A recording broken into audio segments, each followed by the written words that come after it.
honourable member from Calgary Rocky Ridge has 9 minutes left for his speech. Thank you. 9 minutes. Thank you, Mr. Speaker. On Friday before Thanksgiving, I talked about the culture of secrecy and the conflict of interest, corruption in the form of conflicts of interest that was obvious right from the very beginning of this Liberal government. And now, with the remaining time that I have left, I need to talk about the situation we're in right now.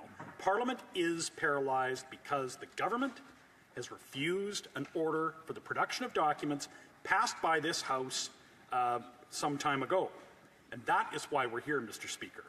And Conservatives are not interested in simply letting debate on this motion collapse in order that the House can fob this off to a parliamentary committee where the government and their NDP partners can buy for more time, maybe delay a final report, maybe avoid a further vote finding this government once again in contempt of Parliament.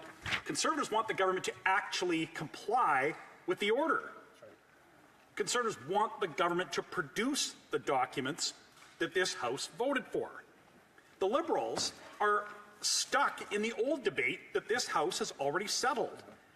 That debate was whether or not the House should order the production of documents and to be turned over to the RCMP. But that ship has sailed, Mr. Speaker. That question is academic. This House has already voted on that question. This House voted for the production of documents, so the government's refusal to do so now is a contempt of Parliament. You yourself, Mr. Speaker, have ruled that this refusal is prima facie evidence of contempt of Parliament, which is why this question is being debated to the exclusion of all business of this House.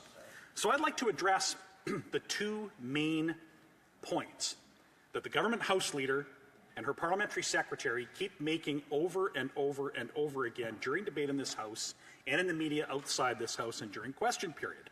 The government has repeatedly claimed that their contempt for Parliament is somehow justified because the order for this production of documents somehow threatens the charter rights of accused persons and prosecutorial independence, while of course ignoring the fact that they are violating Section 3 of the Charter of Rights and Freedoms, which is the guarantor of democracy.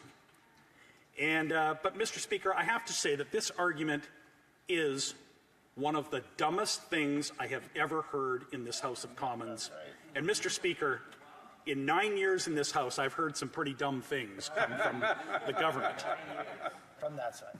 Now, before addressing that argument, I think it has to be pointed out that Admiral Mark Norman and Jody Wilson-Raybould might have something to say about this government's track record on prosecutorial independence. But I don't have time to go into those old scandals. Dealing with this argument that they have made, that ordering the production of documents that belong to the Crown, in order to give them to another agency of the Crown, the RCMP, has something to do with directing prosecutions. Saying so is just plain dumb, Mr. Speaker. Does this order that this House has voted for, does it say that the House instructs the RCMP to arrest a particular Liberal insider that took public money and gave it to who took the public's money and gave it to themselves? No, the order doesn't say that. Does the order direct Crown Prosecution Services to prosecute somebody in particular, one of these Liberal insiders that, again, took the public's money and voted to give it to themselves? No, it doesn't direct anybody to do any such thing. There is nothing in this production order that compels anyone to do anything besides release the documents and provide them to the RCMP so that they can have potential evidence that may be relevant to a case that they acknowledge they are already investigating. That's all this order does, Mr. Speaker. It doesn't say anything about directing law enforcement or Crown prosecutors to do anything. So this bizarre charter argument is complete and total nonsense. And the vigor and enthusiasm with which the government House Leader and her parliamentary secretary advanced this argument can really only be explained by blind faith in insipid talking points or by functional civic illiteracy, Mr. Speaker. This House of Commons is the embodiment of Canadian democracy, Canada's grand inquisitive body that on behalf of the people of Canada who elect them, hold the executive branch, the most powerful people in Canada, to account. And it's the will of these elected members of Parliament, the will of Canadians, that must be respected. Here, here.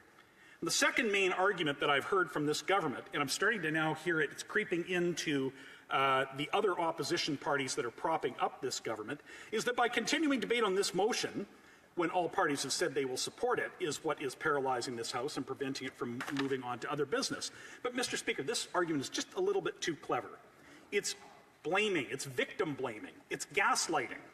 They're trying to say that the elected members of Parliament, that it's their fault, that it's the fault of elected members for debating the government's corruption, and not the government's fault for actually refusing an order of this House. When they say this, they are missing the point altogether. Instead of studying contempt of Parliament at a parliamentary committee, this government could end their contempt of Parliament by releasing the documents.